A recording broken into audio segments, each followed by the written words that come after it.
You know, if you've been paying any attention to the news lately, you're well aware that our world is changing, and it's changing fast. So, welcome to a brand new explainer. Today, we're exploring this really fascinating blueprint called Horizon Watch. Look, instead of getting caught up in all the daily noise and panic, we're going to adopt a completely different vantage point. We're actually going to look at our planet's dynamic systems through the lens of a maritime captain's mindset. It's a philosophy built squarely on evidence, preparedness, and, well, just good old-fashioned common sense. The absolute core of this whole philosophy is surprisingly simple. Prepare for the worst, hope for the best, keep watch on the horizon.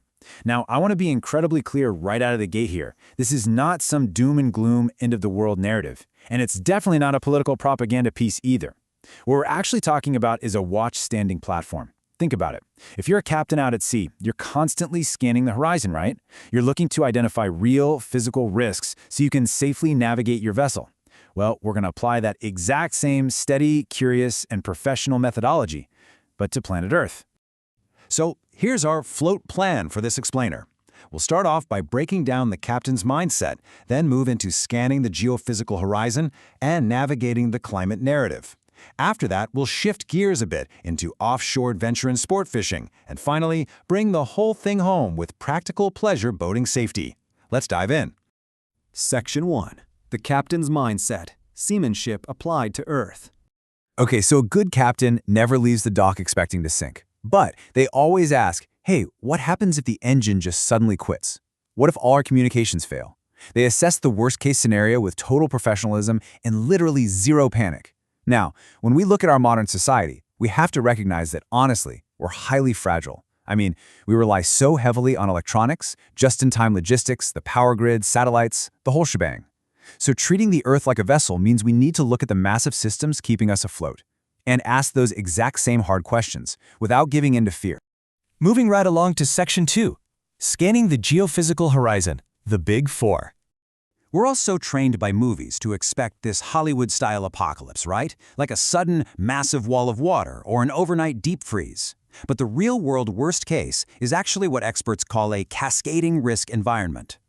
Imagine a major solar storm wiping out GPS and communications, but, and here's the kicker, it happens right in the middle of hurricane season, while power grids are already overloaded and coastal communities are totally stressed out.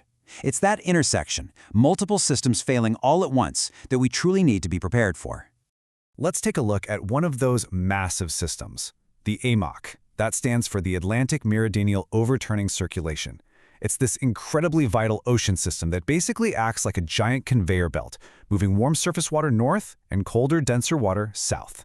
Now, there is a huge, intense scientific debate happening right now about this system weakening. And while an abrupt collapse this century is currently assessed as pretty unlikely, direct observations since 2004 do show a clear weakening trend. If this tipping threshold is crossed, wow, the cascading effects would be absolutely staggering.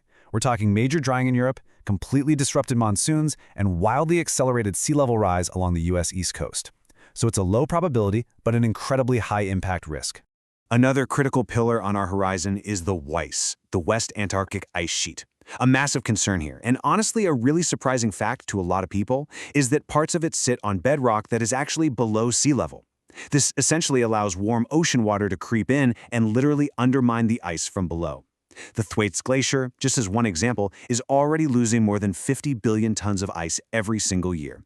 Let that sink in. Now, a full collapse wouldn't happen overnight, but a self-sustaining retreat would lock in multi-century sea level rise.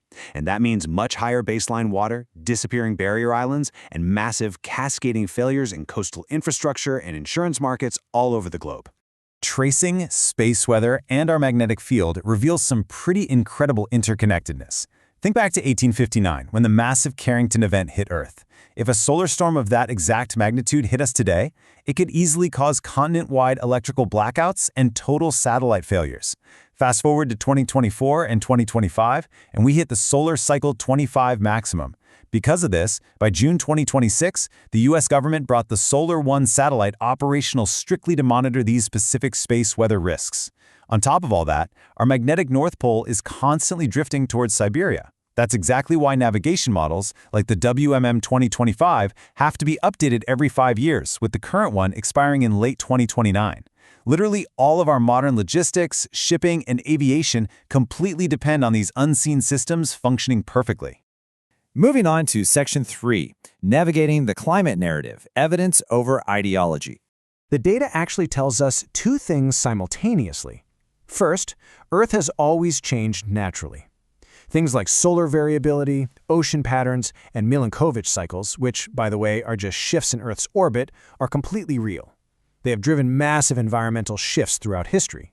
However, the current mainstream scientific consensus, including the IPCC, states absolutely unequivocally that human activities and greenhouse gas emissions are the principal drivers of the recent 1.1 degrees Celsius of global warming. Simply put, natural cycles alone just cannot explain the current warming trend we are seeing. Now, the machinery built around this science is absolutely massive. Just look at these numbers. By 2024 and 2025, roughly $2 trillion are moving through climate finance, $107 billion in carbon pricing, and then, on the flip side, explicit fossil fuel subsidies are sitting at $0.73 trillion. The financial incentives on all sides of this are just staggering. But here's the thing. The Horizon Watch methodology reminds us that we really don't have to join a political tribe here. We can totally acknowledge human-caused warming while still remaining skeptical of the policies, the propaganda, and the carbon credit brokers on every side of the aisle. Because honestly, the true worst-case scenario here is a total, complete collapse of public trust. All right, Section 4, Offshore Adventure and Sport Fishing, Experiencing the Planet. But hey, exploring the ocean isn't just about analyzing serious risks. It's also about getting out there and celebrating nature. Tracking offshore tournaments like the Bay Point Billfish Open down in Panama City Beach or the Pirates Cove Billfish Tournament actually serves a much larger purpose. These events act as a sort of live gateway into understanding real-time ocean conditions. When these captains are out there competing, they are meticulously tracking sea surface temperature patterns, they're monitoring fish migration, and they're expertly reading the weather. It really grounds all these massive planetary topics we've been talking about into a practical, everyday reality.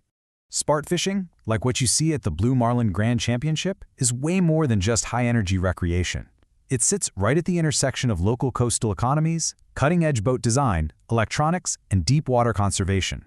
When a crew is out on the water tagging and releasing billfish, they are actively engaging in habitat stewardship and directly contributing to fishery science.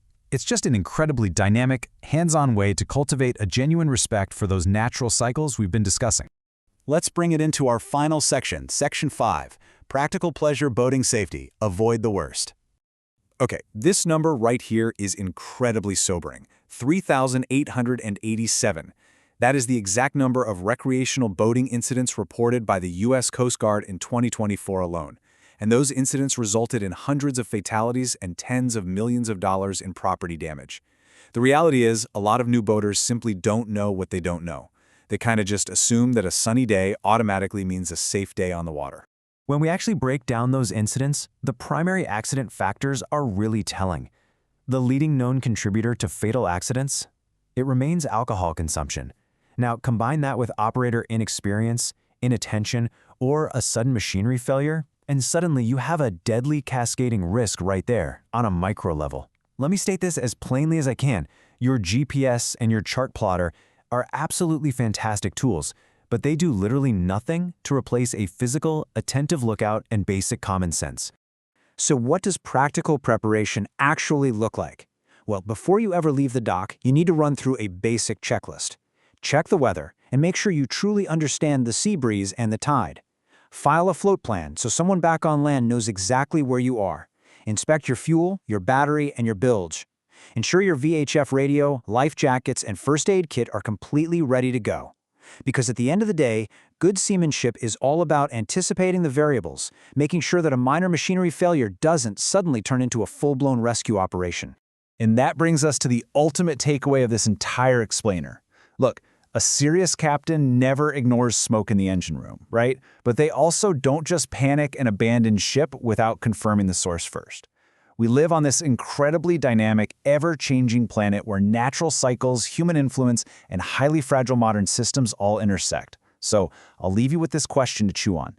If you wouldn't ignore the smoke in the engine room, how are you assessing the cascading risks on your own horizon? Keep your eyes open, stay curious, and navigate wisely.